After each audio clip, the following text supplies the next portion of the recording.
Everyone. I hope that you're well. For me, it's an honor to participate in this program unit, Children in the Biblical World.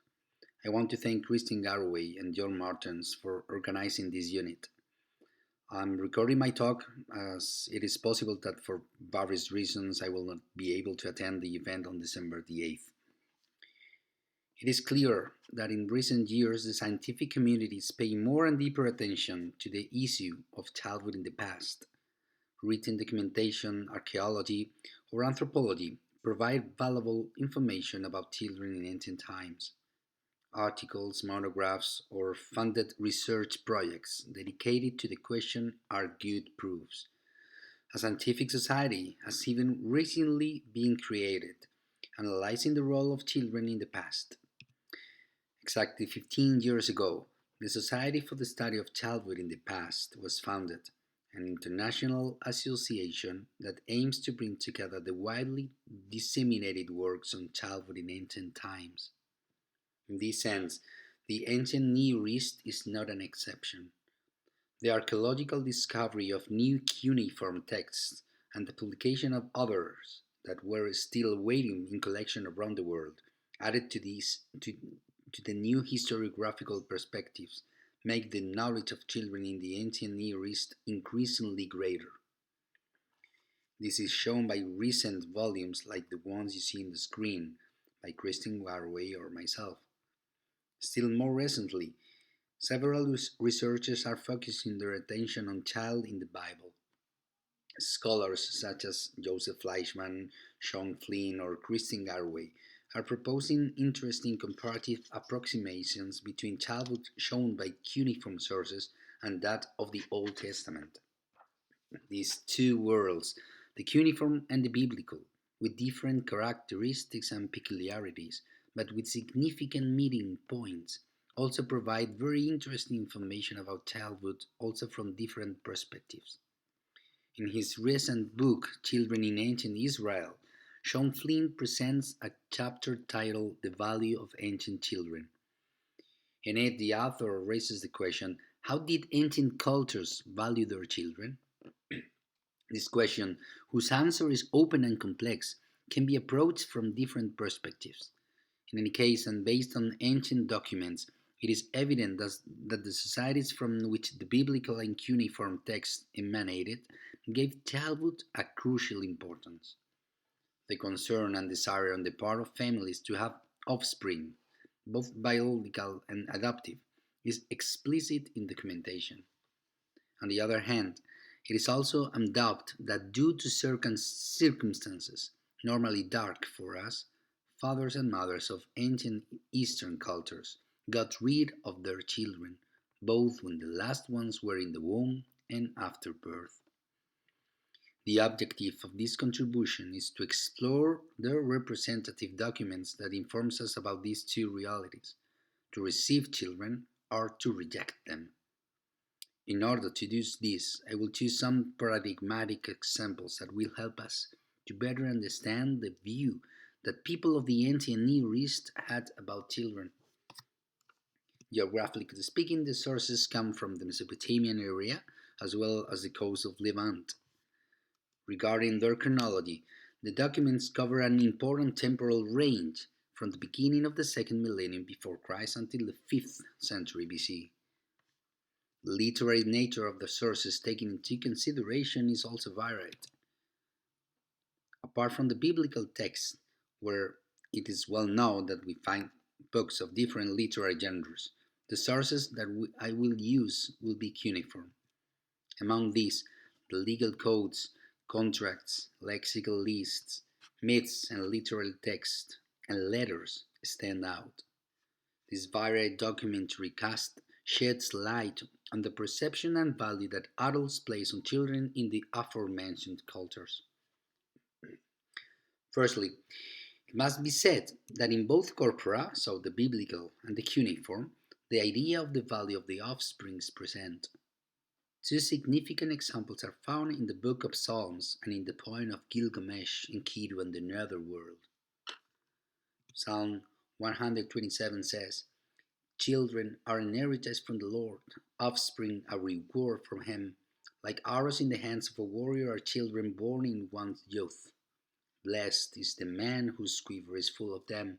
They will not be put to shame when they contend with their opponents in court. The Mesopotamian poem of Gilgamesh, Enkidu, and the Netherworld presents an interesting passage.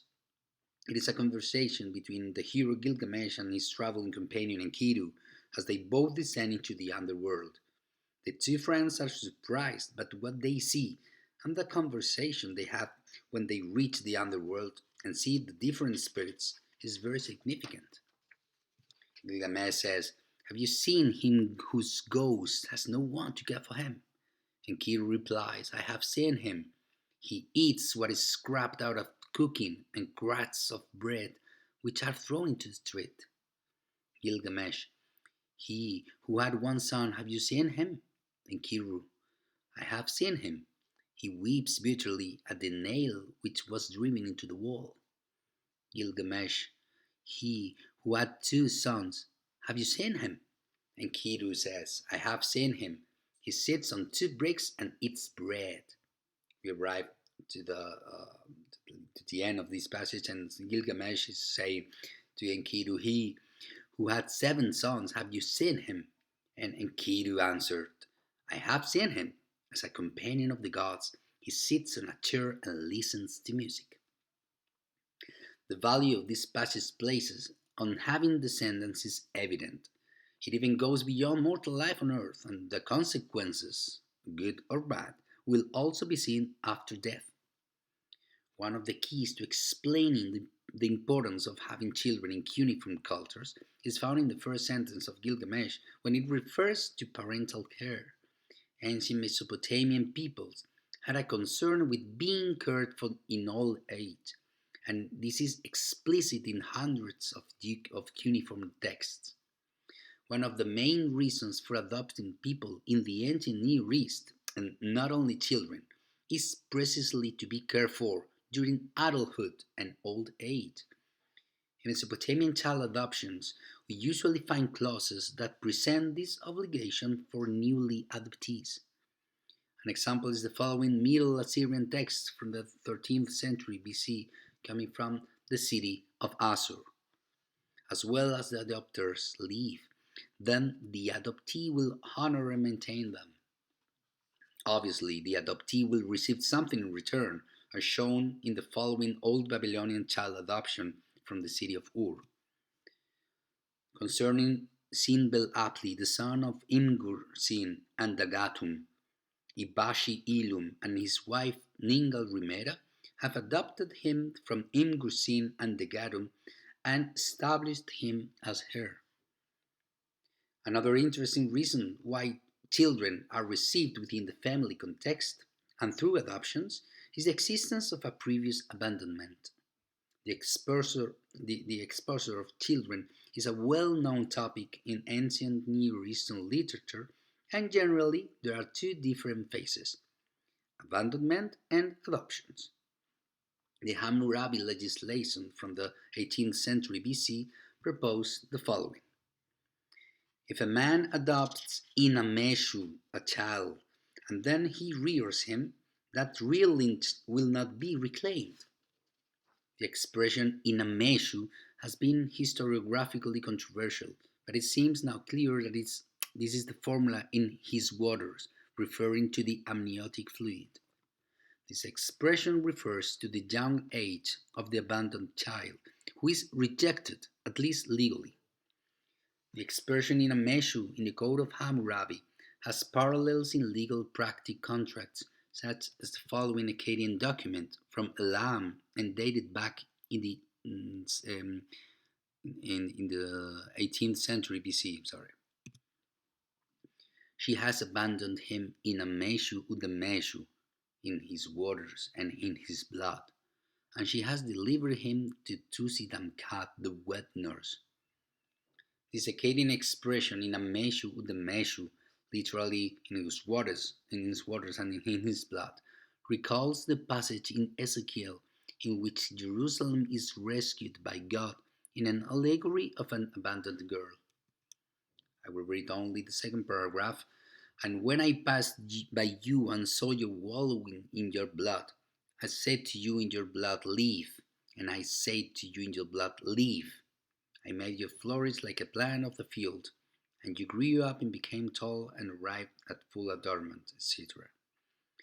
These verses from Ezekiel are significant. Their parallels with Mesopotamian literature are evident, and they show how an abandonment is usually followed by a reconnection, i.e., an adoption. The following Neo-Babylonian document from the 6th century BC makes explicit the act of abandonment, after which the adoption occurs. Tziriah has cast her son to the dog's mouth. This expression should not be understood literally, thank God. In other words, Tziriah's son was not thrown to a hungry dog.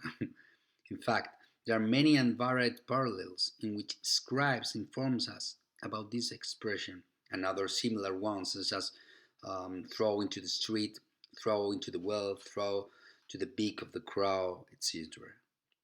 The formula is very graphic and entails a legal rejection of the child by parents, or at least by the mother. Such expressions had to be repeated so many times, which underline the child's rejections, that we also find them in Mesopotamian lexical lists. They are documents in which the scribe wrote well-known and widely used formulas, both in Sumerian and Akkadian languages. On the screen we can see some of these expressions from texts from the beginning of the 2nd millennium BC. These types of expressions are also found in other types of scribal school exercises, such as the following Old Babylonian Sumerian document from Nippur. In it, the scribe wrote typical model cases that after training should use in real cases. A suckling male child found in a well, saved from the mouth of a dog, having no father, having no mother, having no sister, having no brother, and having no stepbrother. Ishtar Rimti Eli adopted him as her son and named him Eli Turam. This fictitious case of abandonment perfectly shows the terminological variants that the scribes of the ancient Near East were required to know for the daily work, where they would no doubt have the opportunity to record adoptions. In many of them, the defenselessness of the child was first presented, and thus the act of adoption was fully justified later. With regard to the cases of abandonment of children, the study of the terminology used is very significant. In the passage from Ezekiel 16:5, we have seen the expression, "You were cast out on the open field." The use of the verb to cast, the Akkadian nadu, implies a desire to get rid of the abandoned. We find the same verb in the book of Exodus with Pharaoh's orders. Then Pharaoh gave this order to all his people: every Hebrew boy that is born you must throw into the Nile. However, most childhood abandonments have a happy ending for the little foundling. In the case of Moses, the verb used is no longer to cast, but to place. But when she could hide him no longer, she got a papyrus basket for him and coated it with tar and pitch. Then she placed, so the mother of Moses, the child in it and put it among the reeds along the bank of the Nile. The goal of Moses' mother was evidently for the child to be saved. For this reason, we cannot speak of a total rejection of the baby. In the case of Moses, the relationship with the Mesopotamian text that narrates the abandonment and subsequent adoption of King Sargon of Akkad is well known. In it, the mother's goal is also for the little one to be saved. My mother set me in a basket of rushes. With bitumen she sealed my lid. She cast me into the river which rose not over me. The river bore me up and carried me to Aki, the drawer of water. Aki, the drawer of water, lifted me out as he dipped his oar. Aki, the drawer of water, took me as his son and reared me. We do have several biblical references to the helplessness of an abandoned orphan, and in the Old Testament, God is usually presented as the Savior. Psalm 27 says, "Through my father and mother forsake me, the Lord will receive me."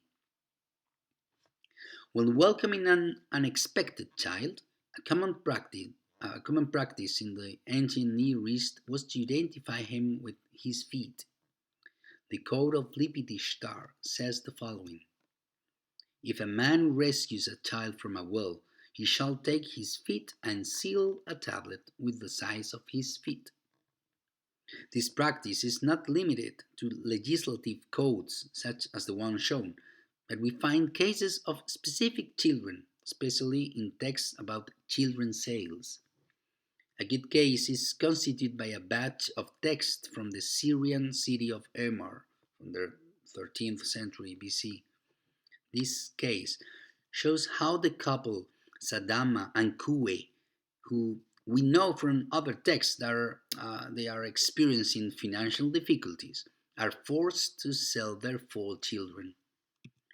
Sadama, son of Karbu, man of the city of Shatapa, and Kuwe his wife. They voluntarily sold their 2 sons and 2 daughters, Baal Labia, Baal Belu, Ishmadagan, and Baal Umi, the latter a breastfeeding baby. Being 60 shekels of silver the total price in status of slavery to Baal Malik, son of Baal Korah. Sadama, their father, and Kuwa, their mother, have placed their feet on clay, the feet of the children. It is interesting how next to these children's sale contracts, the archaeologists found 3 small clay tablets with the footprints of the 3 oldest children with their names in Akkadian and identification stamps. These and other examples present us with cases in which children are not completely rejected. Therefore, there is a kind of transition between one family and another, or even between one legal sphere, freedom, and to another, servitude or slavery. However, not all children were so lucky. A letter from the Syrian archive of Mari from the 18th century BC is very explicit in this sense. It says, "Say to my Lord, thus says Bagdilim, your servant, a nursing child born last year lay in front of the old palace, which is located under the lower region near the canal. This child had been cut in half. Only his remains remained from the chest to head, but not head, and nothing was left of him to feed. Boy or girl, who can know? From the bust to the bottom, nothing of his body was preserved. The same day that this story reached my ears, I gave the appropriate orders and asked in an incisive way the heads of the neighborhood, the teacher workers, and the foreign domiciled, but neither the person responsible for the child, nor his father, nor his mother, no person familiar with the matter came before me." Apart from the harshness of this document that shows an evident infanticide, it is crucial to see the interest that Bagdilim has in clarifying the case. The child matters and uses all available resources to find, without success, the culprit of the murder. Finally, I will highlight a paradigmatic theme when talking about the rejection of offspring. This is abortion. It is known that throughout the Bible, the slaughter of the innocents is condemned. In addition, we have several biblical references that show that the child in the mother's womb is someone alive, and even has a relationship with God. Psalm 22 says, "From birth I was cast on you, from my mother's womb you have been my God." In the Mesopotamian world, we find no references to divinity in relation to abortion. The abortion practice was known to ancient Mesopotamian societies, of course. There were procedures or plans that caused the voluntary elimination of the fetus, and also others that prevented the loss of a baby, as this reference that you can see in the slide from the Chicago Assyrian Dictionary. However, we do not have specific cases of abortion since this practice will be carried out in the strictest privacy. Still, what perception would Mesopotamians have about abortion? The only sources to deepen this issue are legal codes. The laws of Lipit Ishtar say the following. If a man strikes the daughter of a man and causes her to lose her fetus, he shall wait and deliver 30 shekels of silver. If she dies, that male shall be killed. If a man strikes the slave woman of a man and causes her to lose her fetus, he shall wait and deliver 5 shekels of silver. Something similar present the Hittites' laws, always in reference to the loss of the fetus by the interference of a third person. However, the Middle Assyrian laws inform us about voluntary abortion carried out by the mother. This is the only cuneiform reference we have on this issue. Law number 53 says, if a woman aborts her fetus by her own actions, and they then prove the charges against her and find her guilty, they shall impale her. They shall not bury her. If she dies as a result of aborting her fetus, they shall impale her. They shall not bury her. If any person should hide that woman because she aborted her fetus, and unfortunately the rest of the text is broken. This law proposes for the mother who aborts the highest existing punishment in Mesopotamian legislation. We're not talking about death, not even about impalement. The great punishment will be to deprive the woman of her grave. The act of abortion will therefore be considered an atrocity, and in line with this act, we will find the greatest possible penalty. We can consider this abortive act as a true offense to society, since the fruit of the woman's womb will be a social asset, also potentially economic and productive. I have presented the topic of welcoming and rejecting children through some paradigmatic examples from biblical and cuneiform literature. Of course, there are many more texts that will have been interesting to comment on. The importance that people of the ancient Near East gave to children from their earliest childhood is undeniable. The desire or need to have offspring is seen in various types of documents, such as adoption contracts. On the contrary, the documents also present us with cases in which the parents, or at least one of them, reject their children. This reality responds without a doubt to critical conjunctions. However, also in these difficult situations, various legal mechanisms can be activated for the child not to be finally rejected by society. In short, legislation is in favor of children. For example, after many children's expositions, there is an adoption. And besides, a children's sale means that at least the child does not die. It is evident that infanticide or abortion well practiced in ancient Near Eastern society, also in Israel. However, the biblical and cuneiform sources hardly make direct reference to concrete cases about these realities. Their condemnation is explicit and does nothing else than highlight and underline the importance that having children had for these societies. Thank you so much for your attention, and please do not hesitate to ask any question both now and in the following emails. Thank you.